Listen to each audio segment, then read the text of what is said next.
नमस्कार, जी राजस्थान में आप सभी का स्वागत है। मैं आपके साथ गगन और लगातार सीएचए आंदोलन को लेकर हम पल पल की जानकारी अपने दर्शकों तक पहुंचाते हैं। इस वक्त की बड़ी खबर ये है कि कोविड स्वास्थ्य सहायकों का एक दल दिल्ली जा पहुंचा है। सोनिया गांधी, प्रियंका गांधी और राहुल गांधी के सामने अपनी मांगे रखेंगे।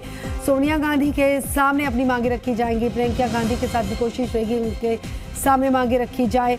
और जयपुर के शहीद स्मारक की बात की जाए तो कोविड स्वास्थ्य सहायक अभ्यर्थियों का धरना 22वें दिन भी जारी है। वहीं पर करीब 40 मेंबर्स का सीएचए अभ्यर्थियों का दल दिल्ली पहुंच चुका है, जो कांग्रेस आला कमान के सामने रोजगार की मांग रखेंगे। सीएचए संघर्ष समिति के अध्यक्ष रवि चावला ने यह बताया कि जयपुर में धरने पर बैठे अभ्यर्थियों में से एक दल देर रात दिल्ली के लिए रवाना हुआ, जो आज कांग्रेस आला कमान के बंगले के बाहर धरना शुरू करेंगे। और वहीं पर जयपुर में एक प्रतिनिधि मंडल राज्य सरकार के मंत्रियों से मुलाकात कर रहा है।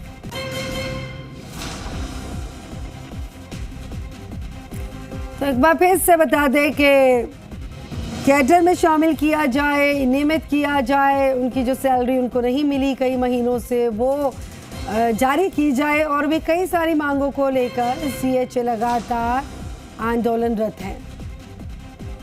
अनूप हमारे साथ लाइव जुड़ चुके हैं जयपुर से। अनूप, क्या जानकारी, क्योंकि एक दल जो है वो तो दिल्ली जा पहुंचा है, लेकिन राज्य सरकार के मंत्रियों से मुलाकात भी करेगा एक मंत्रिमंडल, प्रतिनिधि मंत्रिमंडल, क्या जानकारी है? जी हाँ, देखिए, इनके कुछ साथी हैं जो कि दिल्ली के लिए रवाना हो चुके हैं, दिल्ली पहुंच चुके हैं। आज से वो ऑल इंडिया कांग्रेस कमेटी की जो अध्यक्ष है सोनिया गांधी, उनके घर के बाहर धरना देंगे, अपनी मांगे राज्य सरकार से मंगवाने के लिए दबाव, राज्य सरकार के ऊपर दबाव बनवाएंगे। वहीं इनकी बड़ी संख्या के अंदर जो साथी हैं वो यहाँ पर शहीद स्मारक जयपुर के अंदर बैठे हुए हैं। और वहीं इनके कुछ साथी प्रताप सिंह खाचरियावास जो खाद्य मंत्री हैं, उनसे मुलाकात करने के लिए उनके घर पर गए हैं, उनसे वहाँ पर वार्ता की जा रही है। वहाँ पर भी इनकी यही मांग है ताकि इनको परमानेंट किया जाए। परमानेंट नहीं किया जाता है तो लगता है कि ये जो बैठक होगी कोई बीच का रास्ता निकाल लिया बनाने जा रही है। कोई बीच का रास्ता निकल पाएगा?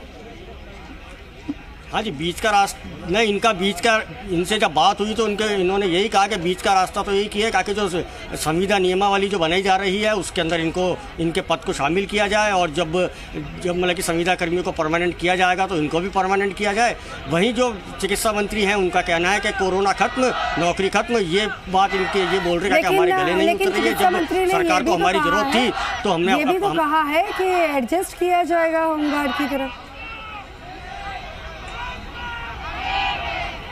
जी हाँ, बिल्कुल के नहीं, उनका ये भी कहना है कि जब कि इस तरीके की कोई पद मतलब कि बनाई नहीं गया था, इनको तो मात्र जो कोरोना था उस समय काम के ऊपर रखा गया था। वहीं जो कुछ जो कोविड सहायक कर्मचारी हैं, इनका ये भी कहना है कि जब इनको नौकरी पर रखने के पहले सरकार ने पूरी तरीके से इनसे एक बॉन्ड भरवाया गया था, उस बॉन्ड के माध्यम से ही इनको नौकरी पर रखा गया। उस बॉन्ड के अंदर यहाँ तक लिखा गया था कि ये किसी भी प्राइवेट चिकित्सालय के अंदर अपनी सेवाएं नहीं देंगे। इसी कड़ी में हमारे साथ कुछ कोविड सहायक भी जुड़े हुए, आइए इन्हीं से बात करते हैं। बिल्कुल, इनसे बात कीजिए, क्योंकि इन्होंने कहा था कि डिग्री हमने ली है, जीएनएम की डिग्री ली है, बीएससी की ली है, लेकिन कि आप अगर ये कोविड हेल्थ असिस्टेंट की नौकरी जॉब करते हैं तो इसके साथ ना आप कोचिंग कर सकते, ना किसी भी प्राइवेट हॉस्पिटल में काम कर सकते, ना ही किसी संस्था में जा सकते।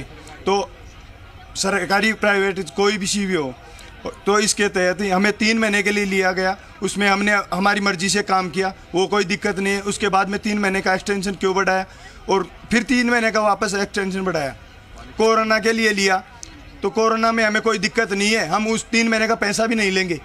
और बोलो इससे ज़्यादा, अगर 3 महीने बाद में एक्सटेंशन बढ़ाया तो 7,900 रुपये के हिसाब से हम नहीं एग्री नहीं थे, फिर भी हमने काम किया। अब बोल रहे हैं कि कोरोना खत्म हो गया, तो चिकित्सा मंत्री जी को मैं तो इतना ही कहूँगा, कोरोना खत्म हो गया, कोई दिक्कत नहीं है।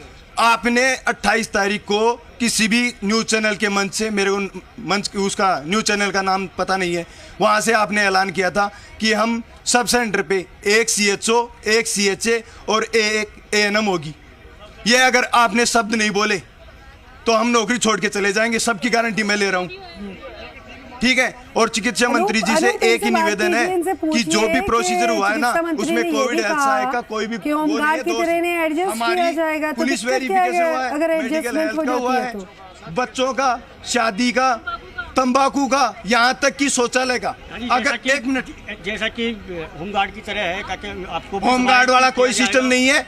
हमारी प्रेस विज्ञप्ति चिकित्सा विभाग से निकली थी, और अगर चिकित्सा विभाग से नहीं निकली हो तो भी हम घर जाने के लिए तैयार हैं। CMHO और जिला कलेक्टर के अंडर में हमें परसेंटेज बेस पे लिया गया है। मैं सीकर जिले का निवासी हूँ। सीकर जिले में 2457 लड़कों की प्रोविजनल लिस्ट आई थी, उसके बाद में उनमें से छांट के और 994 लमसम 994 के परमानेंट लिस्ट आई है। इसका सबूत मेरे पास है, आप चाहे देख सकते हैं। इसमें जो आदेश हैं, एक मिनट, 2128 सीकर जिले के थे, 300। यहाँ देखिए, जैसे कि इनका कहना है कि बिल्कुल मेरिट लिस्ट के आधार पर ही इनको चुना गया था, उसी के आधार पर ही इनको नौकरी लगाई गई थी, और अब सरकार ने इनको एक ही झटके के अंदर इनको पद समाप्त करते हुए क्या इनसे जानकारी मिल सकती है अनूप के जो प्रतिनिधि मंडल गया है राज्य सरकार के मंत्रियों से बातचीत करने के लिए, उन्होंने जाहिर सी बात है एक बिंदु तैयार किए होंगे कि जब मंत्रियों से बातचीत होगी तो ये बिंदु होंगे जिन पर हम बात करेंगे। क्या वो बिंदुओं के बारे में जानकारी है इनको पता है कि क्या बात हो सकती है? आपके एक प्रतिनिधि मंडल अभी प्रताप सिंह जी के पास मिलने के लिए गया है, वो किन बिंदुओं के ऊपर उनके ऊपर चर्चा करेगा? वो क्या बिंदु रहेंगे? बिंदु ये रहेंगे कि हमारे जो बच्चे हैं ये CHA, इन्होंने बहुत खतरनाक और बहुत बुरे वक्त पे सरकार का साथ दिया है। बगैर शर्त के हमने सरकार का साथ दिया है इन बच्चों ने, और बुरे वक्त पे जो साथ देता है उसको धन्यवाद दिया जाता है, उसको इनाम दिया जाता है, ना कि सजा। हम इस बात पे सरकार से बात करेंगे कि सरकार का काम है रोजगार देना, सरकार का काम रोजगार छीनना नहीं है। इन बच्चों ने लगातार बुरे वक्त में 10 महीने काम किया है। जो मुख्यमंत्री जिस कोरोना मॉडल की बात कर रहे हैं उसमें एक बहुत बड़ा योगदान इन CHA का है। इनकी दिन और रात की मेहनत से ये उपलब्धि राजस्थान सरकार को मिली है। मुख्यमंत्री जब प्रशंसा कर रहे हैं, उनकी कांग्रेस के अधिकांश MLA, अधिकांश नेता ने लिख के दिया है, यहाँ आके भरोसा दिलाया है, वो चाहते हैं कि इनको रोजगार मिले। राजस्थान की जन भावनाएं हर वर्ग चाहता है इनको वापस नौकरी मिले। तो ये मेरी समझ से परे है कि संवेदनशील मुख्यमंत्री, संवेदनशील सरकार जिस पे हम आज भी यकीन और भरोसा करते हैं, उनको, इन बच्चों को बजाय इनाम देने के सजा नहीं देनी चाहिए। मुख्यमंत्री जी इस पर विचार करेंगे, हमें आज भी उन पर भरोसा है। हम एक निवेदन और उनसे करना चाहते हैं कि एक तरफ मुख्यमंत्री जी रोजगार देने की बात कर रहे हैं, दूसरी तरफ मुख्यमंत्री कह रहे हैं कि हम सरकार राजस्थान में रिपीट करेंगे। मैं केवल उनसे इतना कहना चाहता हूं, एक अभिभावक होने के नाते, एक राजनीतिक कार्यकर्ता होने के नाते, कि 22 दिन हो गए इन बच्चों को। वो गांधी की बात करते हैं, गांधी की टोपी भी पहनते हैं, वो शांतिपूर्ण आंदोलन की गंभीरता को समझे, वो इनके धैर्य की परीक्षा ज़्यादा ना लें। अब मैं यकीनन कह सकता हूं कि अब गांव-गांव में इसका गलत संदेश जा रहा है, सरकार के खिलाफ एक वातावरण पैदा हो रहा है, और अब मजबूरन ये बच्चे अकेले नहीं हैं, इनके परिवार हैं, लोग इनके साथ हैं। बुरे वक्त पे इन्होंने जान बचाई है जनता की। अब गांव-गांव में भी एक वातावरण तैयार हो रहा है। और अभी तो कल प्रसादी लाल जी को ही रोका है दौसा में जब वो गए थे। मैं यकीन के साथ कह सकता हूं कि सरकार ने जल्दी फैसला नहीं लिया तो सत्ता में जो लोग बैठे हैं, हम इन बच्चों की बदौलत जिन्हें वोट दे के भेजा है, उनका हर जिले में यही हालात होंगे, विरोध का सामना करना पड़ेगा।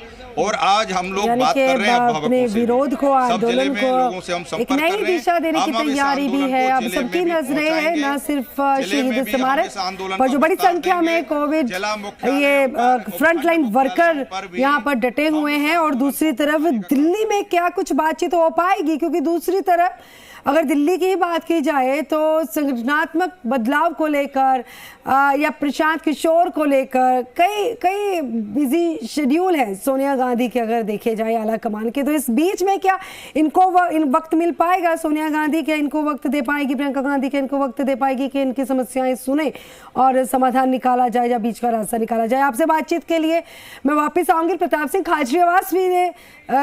खाचरियावास ने भी कुछ कहा है इस पूरे मुद्दे को लेकर, आइए सुनते हैं। ये राजस्थान के बच्चे हैं और हमारे परिवार के साथ राजस्थान का हर बच्चा, हर नौजवान हमारी शान है। कोरोना संकट में इन लोगों ने सबने बहुत मेहनत की, अच्छा काम किया और ये सब नर्सिंग कर्मी हैं, ट्रेंड नर्सिंग कर्मी है। आज मुझे पता चला कि इनको उस वक्त मेरिट के आधार पर लिया गया, जो योग्य थे उनको लिया गया और इन्होंने काम भी किया। 10 महीने इन्होंने राजस्थान में सेवा की। ऐसे में मेरा ये मानना है कि हमारा जो मेडिकल का मॉडल है राजस्थान का, उसमें चीफ मिनिस्टर गहलोत साहब भी बहुत चिंतित हैं और वो लगातार मेडिकल की सेवाओं को बढ़ावा दे रहे हैं। मुझे लगता है इनका रास्ता निकल जाएगा। ये कह रहे हैं कॉन्ट्रैक्ट बेस पे हमें बहाल करके हमारी सेवाएं बहाल कर दो। तो कॉन्ट्रैक्ट बेस को लेकर तो बार बार हम कॉन्ट्रैक्ट पे लेते ही रहते हैं लोगों को। ऐसे में मुझे लगता है, मैं पॉजिटिव हूँ कि इनका रास्ता निकल सकता है। आज चीफ मिनिस्टर साहब से मैं बात करूंगा और बात करके इनका ऐसा रास्ता निकालेंगे, कई लोगों ने मुझे बताया है। तो हरीश चौधरी के बाद प्रताप सिंह खाचरियावास भी कहते हैं कि मैं मुख्यमंत्री जी से बातचीत करूंगा और कोई हल, कोई समाधान जरूर निकाला जाएगा। मनोहर बिश्नोई भी हमारे साथ जुड़े हुए हैं क्योंकि दिल्ली में एक ग्रुप गया है, 40 मेंबर्स का एक ग्रुप गया है दिल्ली में, ताकि सोनिया गांधी से मुलाकात हो पाए, प्रियंका गांधी से, राहुल गांधी से अपनी समस्याओं के बारे में वो अवगत करा सके। मनोहर, क्या जानकारी है, इस वक्त क्या चल रहा है? देखिए, मैं फिलहाल आपको बता दूं कि यहाँ पर कुछ जो है कोविड स्वास्थ्य सहायक है वो यहाँ पहुंचे हुए हैं, जो आज सुबह यहाँ पहुंचे हैं दिल्ली। लेकिन फिलहाल जो है यहाँ रूट लगा हुआ प्रधानमंत्री का, तो उस वजह से उनको वहां से हटाया गया है, वो वहां से हट चुके हैं। लेकिन वो कह रहे हैं कि हमारी फोन पे बात हुई, वो कह रहे हैं कि वापस हम लौटेंगे यहाँ पर और जो हमारी मांगे हैं वो कांग्रेस के जो है आला नेता है उनसे मनवा कर रहेंगे। जिस तरीके से जो पिछली बार कई जो और धरना प्रदर्शन करने वाले और कई सहायक जो थे, संविदा पर लोग थे, वो लखनऊ तक पहुंचे थे, प्रियंका गांधी से मिले थे, उनकी बातें मानी गई, मांगे मानी गई। उसी तरीके से ये जो कोविड सहायता जो है स्वास्थ्य सहायक है, ये भी मान रहे हैं कि हमारी मांगे भी मानी जाएगी, क्योंकि जो आला कमान है कांग्रेस का वो शायद राज्य सरकार को एक निर्देश दे कि ये यहाँ तक इनकी शिकायतें पहुंच रही है तो कम से कम इनका कोई रास्ता निकाला जाए। तो ऐसी उम्मीद लेकर के यहाँ सभी जो ये सहायक है यहाँ पर पहुंचे हैं, लेकिन अभी तक इनकी किसी से वार्ता नहीं हुई है। अभी ये बैनर लेकर के कांग्रेस के बाहर खड़े थे, लेकिन अभी थोड़ी देर के लिए हटे हैं, तो कह रहे हैं कि वापस हम लौटेंगे और सोनिया गांधी से मुलाकात करने की कोशिश करेंगे। सोनिया गांधी नहीं हो तो प्रियंका या राहुल गांधी, किसी से भी हमारी बात हो जाए। कुल मिलाकर ये प्रयास कर रहे हैं कि अपनी जो नौकरी है, अपनी संविदा की जो नौकरी थी उसको वापस पाएं और उसके लिए किसी कांग्रेस के बड़े नेता का साथ मिले और कांग्रेस आलाकमान की तरफ से कोई आश्वासन मिले। लेकिन फिलहाल अभी तक इनसे कोई मिलने के लिए तैयार नहीं है और न कोई यहाँ कांग्रेस में कोई बड़े नेता यहाँ मौजूद है। फिलहाल आपको ये बता दें कि वो यहाँ से हटे हुए हैं और थोड़ी देर बाद जब वापस आएंगे उनसे बात करके हम आपको जानकारी देंगे। ठीक है मनोहर, लगातार अब इस खबर के साथ जुड़े हुए हैं, जुड़े रहिएगा। कोई भी अपडेट होगा, कोई मुलाकात होगी या कुछ भी होगा तो आप हमारे तक जरूर पहुंचाइए। अनूप, आपका भी बहुत बहुत शुक्रिया। लगातार आप आंदोलनकारियों से बातचीत का सिलसिला जारी रखिएगा। फिलहाल एक छोटी सी ब्रेक के लिए रुकेंगे और ब्रेक के उस पार आपको दिखाएंगे कृषि मंडी में जिंसों की बम्पर आवक।